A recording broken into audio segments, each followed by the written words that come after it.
विज्ञान भैरव तंत्र की विधि नंबर 24 है। मैं संक्षेप में वह आपको समझा दूं। भगवान शिव कहते हैं, हे देवी, जब किसी के पक्ष या विपक्ष में कोई भाव उठे तो कहां से वह भाव उठ रहा है उसके प्रति सजग हो जाओ। ये बहुत ही अद्भुत छोटी सी विधि लेकिन हमारे जीवन में क्रांति कर सकती है। किसी व्यक्ति या किसी परिस्थिति में कभी हम पक्ष में हो जाते हैं, कभी हम विपक्ष में हो जाते हैं। किसी व्यक्ति ने हमसे प्रेम पूर्वक बात की, हमारी प्रशंसा की, हम प्रसन्न हो गए, हम उस व्यक्ति के प्रति प्रेम से भर गए। किसी अन्य व्यक्ति ने नाराजगी प्रकट की, अपमानजनक बातें कह दी, हमारी आलोचना कर दी, हम उसके प्रति नाराज हो गए। हमारा फोकस हमेशा वह व्यक्ति बन जाता है जिसकी वजह से हमारे भीतर भावनाएं उठी, चाहे अच्छी अथवा बुरी। हम अपने प्रति होश से नहीं भरते। और भगवान शिव कह रहे हैं पार्वती से कि वो भावना कहां से उठी तुम्हारे भीतर, उसका ख्याल करो। उस व्यक्ति को भूल जाओ जिसने प्रेम पैदा कर दिया या क्रोध पैदा कर दिया। तुम्हारे भीतर से यह भाव कहां से आया, उसका मूल स्रोत क्या है, उसके प्रति सजग हो जाओ तो ध्यान घट जाए, साक्षी भाव फल जाए। बहुत ही सरल विधि, कभी भी की जा सकती है, क्योंकि ऐसी परिस्थितियां तो दिन में 25 बार आ रही हैं। हम बहुत जल्दी किसी के पक्ष या विपक्ष में प्रेम या घृणा में भर जाते हैं और हम हमेशा समझते हैं कि वह व्यक्ति या परिस्थिति जिम्मेवार है। हम ऐसा नहीं कहते कि मैं क्रोधी किस्म का आदमी हूं। हम कहते हैं क्या करें, लोग ऐसे हैं, नाराजगी पैदा हो जाती है। हम उनको कारण बताते हैं जो कि वास्तव में कारण नहीं है, वो केवल बहाने हैं। They are not reasons but excuses. जैसे कोई कुआं कहे कि मैं तो बिल्कुल सूखा कुआं हूं, मुझ में पानी नहीं है, लेकिन क्या करो, ये लोग आ जाते हैं, रस्सी बाल्टी डाल के पानी खींच लेते हैं। हम उस पर हंसेंगे। अगर कुएं में पानी है ही नहीं तो कोई भी रस्सी बाल्टी, कोई भी मोटर, कोई सबमर्सिबल पंप कोई पानी नहीं निकाल सकता। पानी होना पहले जरूरी है। तो रस्सी बाल्टी पे ध्यान मत दीजिए,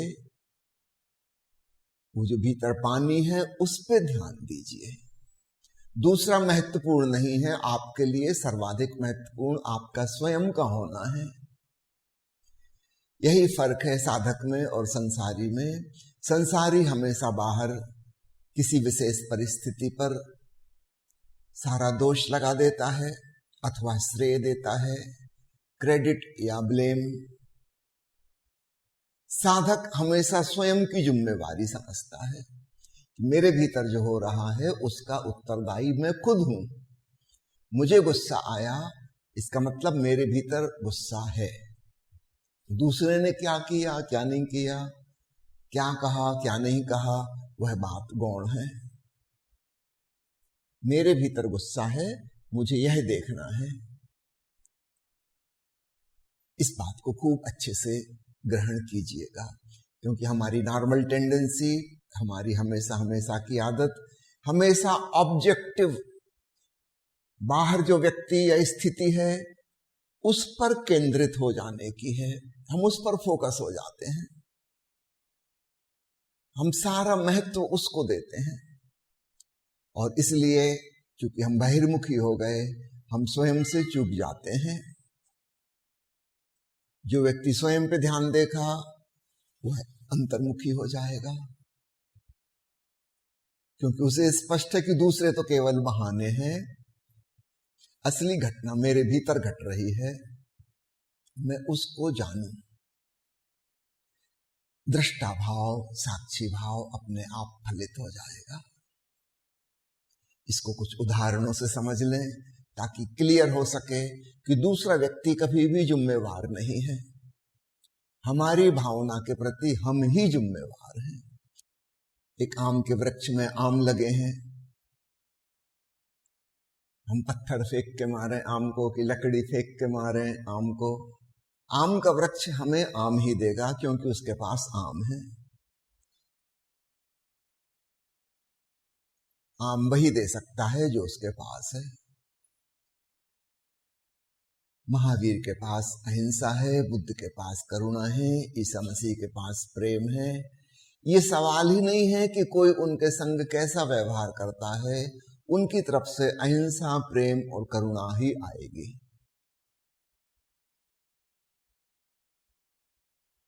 अब इसका ठीक उल्टा भी हम समझ लें। हमारे भीतर से क्रोध, घृणा यही पैदा होता है, और जिसको हम प्रेम कहते हैं उसको ऐसा समझना वो कम घृणा है। यानी कुछ लोग हैं जिनसे हम बहुत नफरत करते हैं और उनकी तुलना में कुछ लोग हैं जिनसे हम कम नफरत करते हैं क्योंकि हमारा स्वार्थ उनसे है। हम जिसे प्रेम कहते हैं वो केवल कम घृणा है बस। आप हैरान होंगे इस बात को, आप जरा टटोलना। हम जिन्हें दोस्त कह रहे हैं उनसे भी हमारी भीतर भीतर एक दुश्मनी चल रही है। हाँ, दूसरे लोग बहुत बड़े दुश्मन हैं, उनकी तुलना में ये कम दुश्मन हैं ये भी दुश्मन। एक कक्षा में 50 विद्यार्थी हैं, वो कह रहे हैं कि हम सहपाठी हैं, मित्र हैं ये भी दुश्मन, क्योंकि इसमें से हर बच्चा कोशिश कर रहा है कि मैं प्रथम हो जाऊं, बाकी को पीछे पछाड़ दूं। एक सूक्ष्म शत्रुता वहां भी चल रही है। एक परिवार में 5-7 लोग रह रहे हैं, ठीक है, अन्य लोगों से बड़ी दुश्मनी है, पड़ोस वालों से ज्यादा झगड़ा है, मगर आपस में भी झगड़ा है। अगर फिर भी संग साथ इसलिए रहते हैं क्योंकि अकेले रहेंगे तो दूसरे दुनिया के लोग बिल्कुल ही इन पे चढ़ बैठेंगे। मिलजुल के एक दूसरे की सपोर्ट कर रहे हैं, है यहां भी दुश्मनी, मगर कम दुश्मनी है। बाहर के लोग और बड़े दुश्मन हैं, वो जान ही ले लेंगे, लूट ही लेंगे। ये कम दुश्मन जो हैं इनको हम दोस्त समझ रहे हैं, हितैषी समझ रहे हैं। भीतर ही भीतर हम जानते हैं कि ये भी हमको नुकसान पहुंचा रहे हैं, हितैषी नहीं है, मगर फिर भी इनसे हमारा स्वार्थ पूरा होता है। बड़े दुश्मनों से ही हमारी रक्षा कर लेते हैं।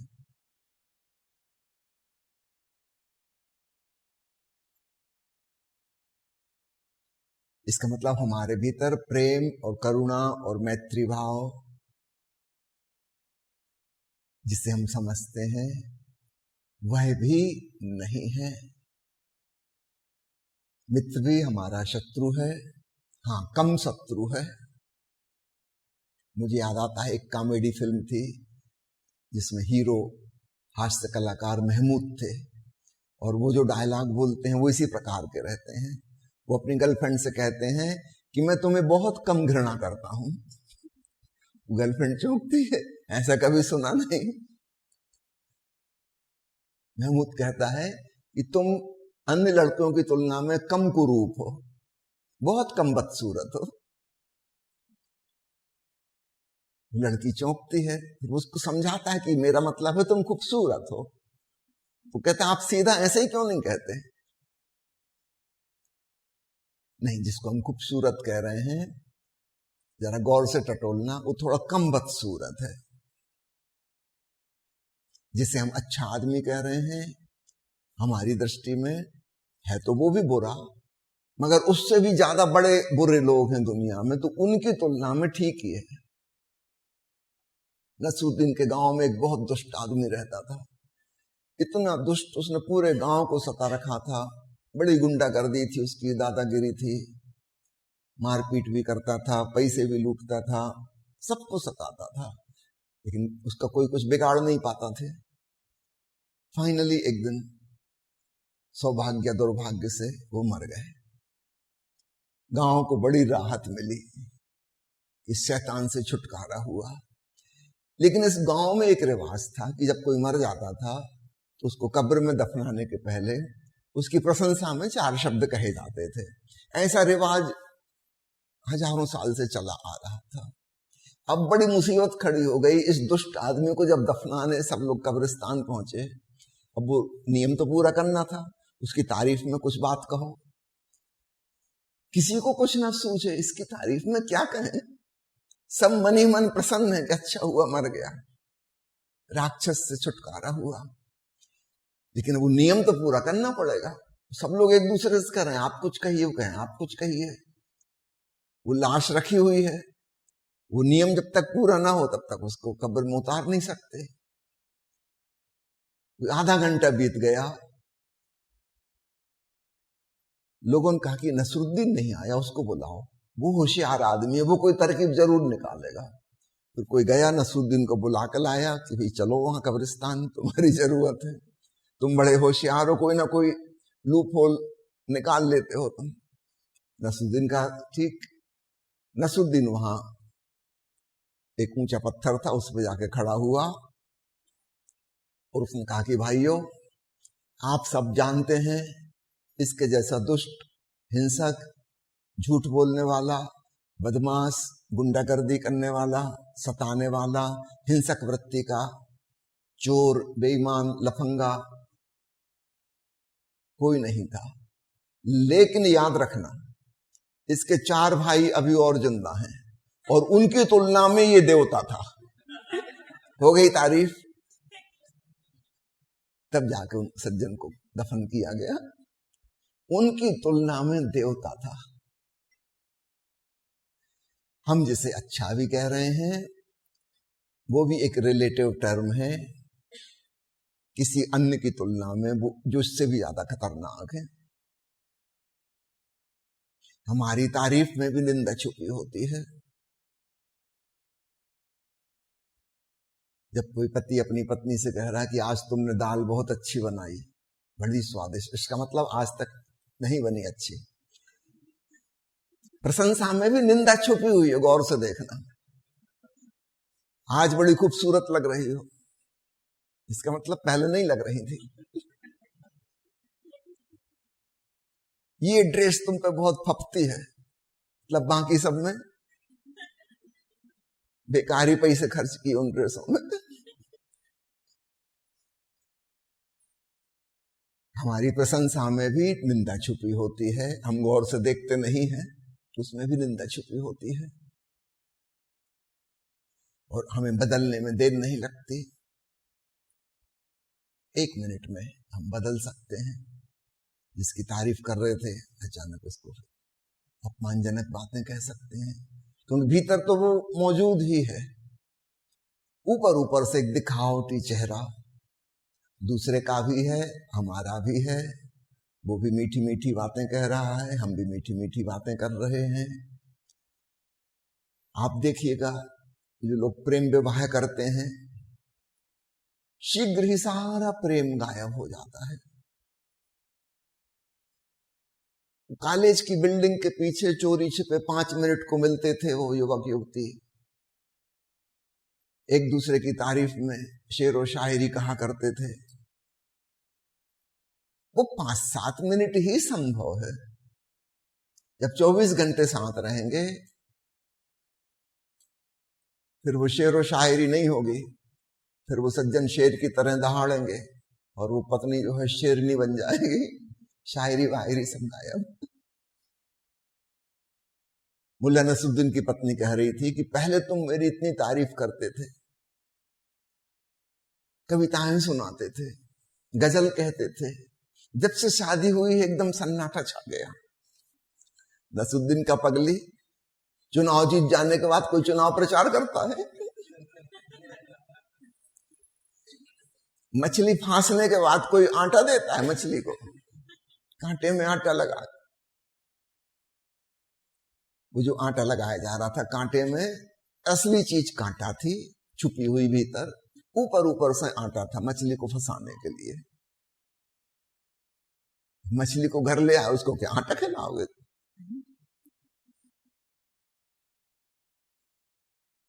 हमारा तथाकथित प्रेम भी प्रेम नहीं है, उसमें भी चालबाजी है। सावधान। और दूसरा व्यक्ति किसी भी चीज के लिए जिम्मेवार नहीं है। आपके भीतर से जो आ रहा है उसकी पूरी जिम्मेवारी आपकी है।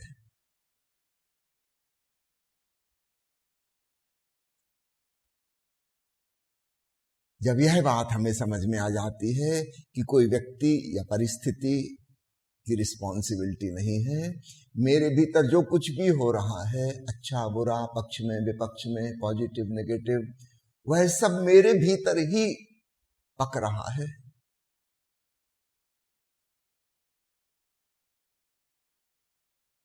तब हमारी बहिर्मुखता अपने आप बंद हो जाती है।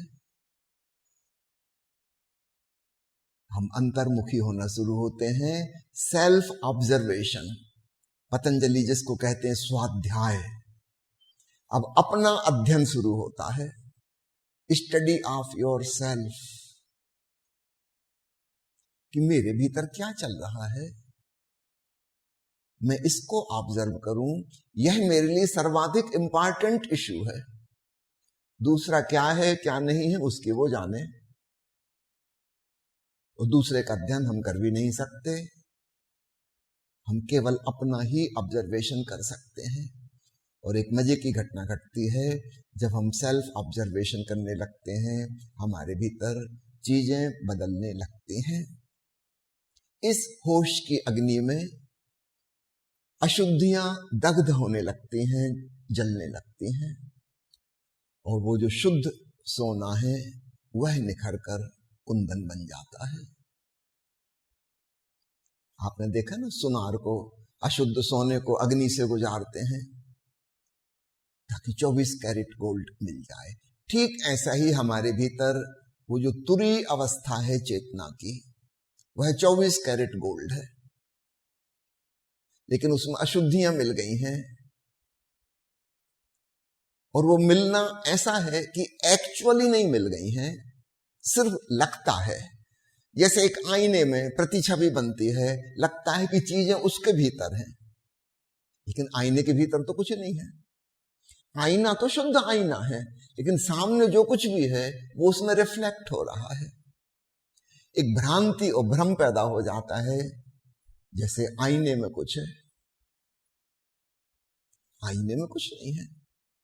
ठीक ऐसे ही हमारी जो तुरीय चेतना है वह सदा निर्मल स्वच्छ ज्यों की त्यों है, उसमें कभी कुछ नहीं हुआ, लेकिन फिर भी बहुत भ्रांति पैदा होती है। भांति भांति के विचार, अच्छे और बुरे, सद्भावनाएं और दुर्भावनाएं, अच्छी बुरी कल्पनाएं, स्मृतियां, न जाने क्या क्या रिफ्लेक्ट हो रहा है। वो ऐसा लगता है कि हम में समा गया। हम जरा ही जागरूक होकर देखें, हम पाएंगे अरे मुझ में कुछ नहीं समाया, मैं बिल्कुल शुद्ध बुद्ध चैतन्य हूं। और ये जो नजर आ रही थी चीजें, ये रिफ्लेक्शन है। हमारी चेतना दर्पण की तरह है, जस्ट लाइक ए मिरर।